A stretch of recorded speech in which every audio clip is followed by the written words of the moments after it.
maximum punishment? If we could kill them 100 times, we would, because you destroy whole families. It's terrifying to see, because you're then drug dependent. You steal, you cheat, you rob your own parents.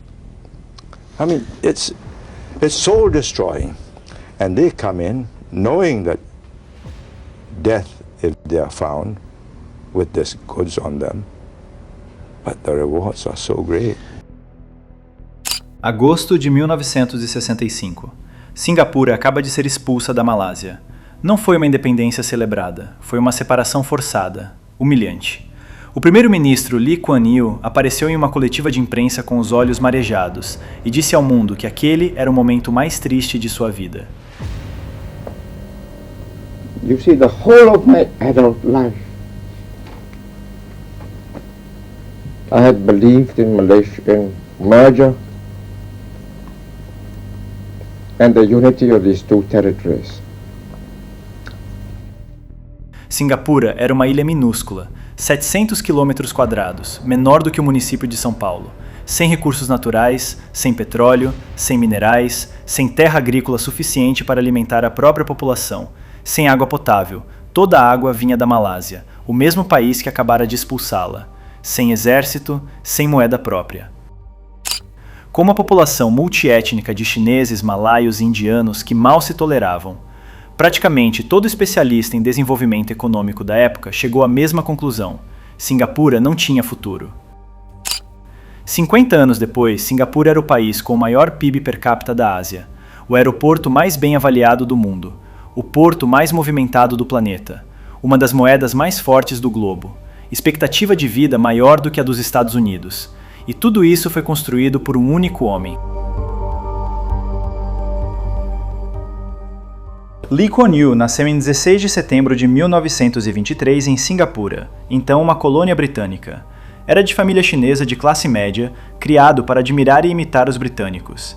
Estudou direito em Cambridge, na Inglaterra, e voltou para Singapura como advogado brilhante com uma visão clara do que queria. Não era apenas ambição pessoal, era uma missão.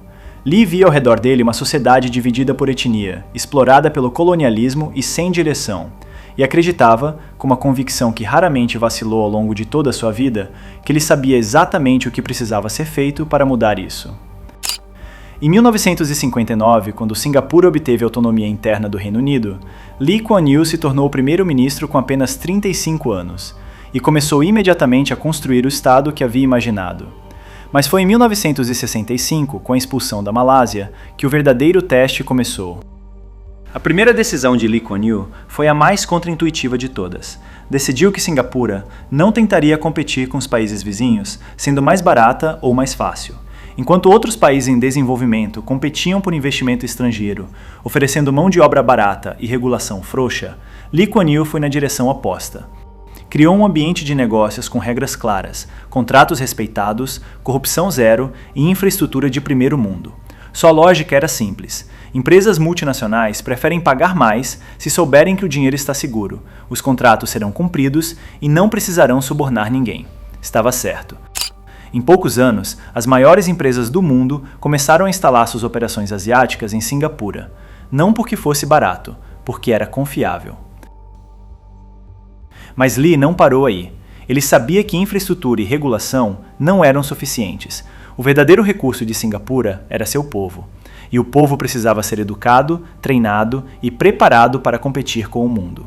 O sistema educacional foi completamente reformulado, com foco em matemática, ciências e inglês, além dos idiomas nativos de cada grupo étnico. Os melhores estudantes recebiam bolsas para estudar nas melhores universidades do mundo, com a condição de retornar e contribuir para o país. O porto, posição geográfica que era o único recurso natural de Singapura, foi transformado no mais eficiente do planeta. O aeroporto foi construído com padrões que rivalizavam com qualquer capital europeia. E tudo isso foi feito em tempo recorde. Mas havia um elemento da visão de Lee Kuan Yew que chocava, e ainda choca, observadores ocidentais. Para Lee, ordem e disciplina não eram restrições à liberdade, eram pré-condições para ela. Seu argumento era direto. Uma sociedade caótica, corrupta e indisciplinada não é livre, é apenas desorganizada. A verdadeira liberdade vem quando as pessoas podem confiar nas instituições, andar nas ruas com segurança e saber que as regras se aplicam a todos igualmente. E foi com essa filosofia que Lee Kuan Yew criou algumas das regras mais rígidas e mais famosas do mundo. Mascar chiclete em público? Proibido. A razão era prática. Pessoas jogavam chiclete mascado em qualquer lugar, danificando calçadas e o sistema de metrô recém-inaugurado. A proibição resolveu o problema imediatamente. Cuspir em público? Multa pesada. Jogar lixo na rua? Multa ainda maior. Não dar descarga em banheiro público? Multa. Fumar em lugares não autorizados? Multa. Tráfico de drogas? Pena de morte. Sem exceções, sem negociação, independentemente da nacionalidade do traficante.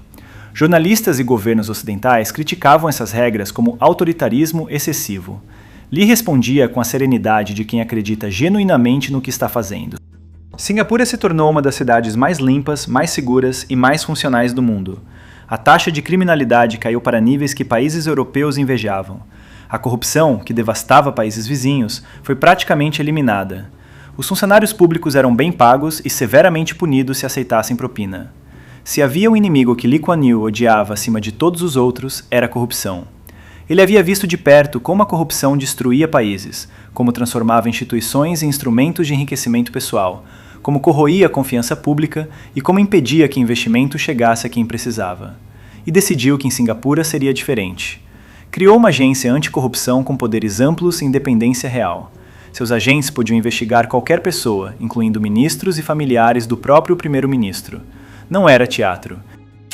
Em 1986, o ministro do Desenvolvimento Nacional, Tee Tianguan, um dos homens mais poderosos do governo, foi investigado por corrupção. Antes de ser formalmente indiciado, ele se suicidou deixando uma carta se declarando culpado.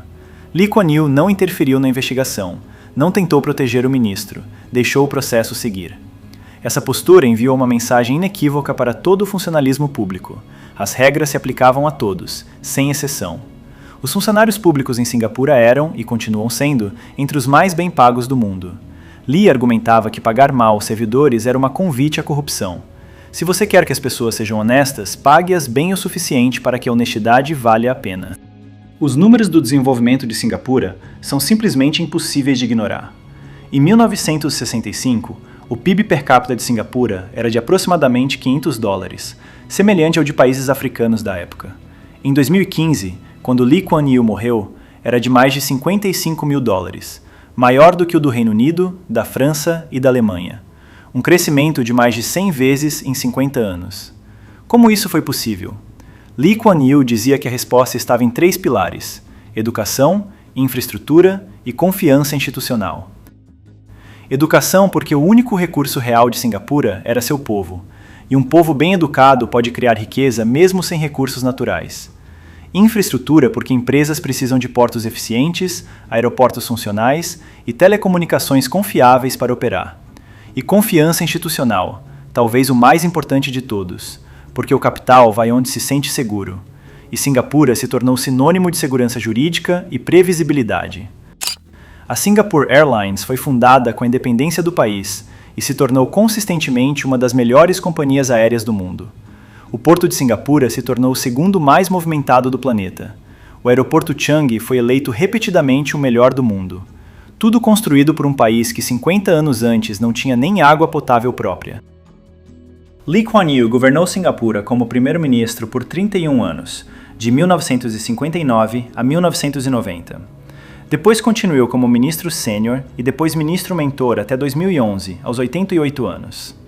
Ele nunca escondeu o que era. Não fingia governar uma democracia liberal nos moldes ocidentais. Acreditava que a democracia irrestrita era um luxo, que países em desenvolvimento não podiam se dar, que líderes precisavam de poder suficiente para tomar decisões difíceis sem se preocupar com a próxima eleição.